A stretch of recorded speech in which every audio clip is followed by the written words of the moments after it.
Lavo Black ini, waktu ni ambil cocoa punya flavor sesuai je untuk korang yang ada masalah-masalah kesihatan seperti masalah kencing manis, darah tinggi, kolesterol, gastrik, masalah membuang. Sebab ini dalam dia ada protein yang tinggi, serat yang tinggi, lemak bagus bagi jaga kesihatan dalaman badan. So ini satu cawan, dia bagi kita nutrisi yang lebih lengkap. Bukan sahaja kita concentrate hanya kita nak protein tinggi, tak ada. Kita punya badan perlu nutrisi yang lebih seimbang, lengkap, baru badan kita akan lebih sihat. Okay, so waktu ni guna ini air biasa je tau, suhu bilik. So kita buatlah dalam satu cawan, satu sachet, air lebih kurang 200 hingga 250 ml. Guna garpu, senang sikit nak kacau. Kalau korang ada shaker pun korang boleh guna shaker dan shake. Ini perisa koko, bukan yang perisa bahan-bahan kimia yang mereka tambah kasih wangi koko, bukan.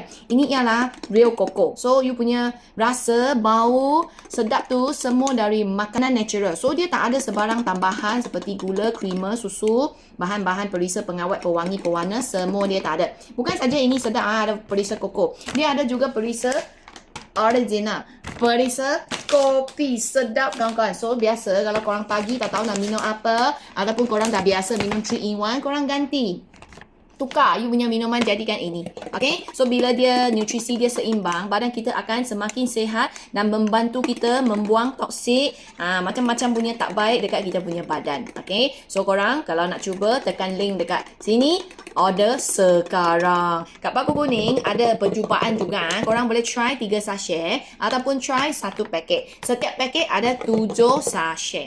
Okay, dah hampir-hampir larut sudah. Yang kita dah boleh minum. Jemput minum. Sebelum minum pun bau dah sangat sedap.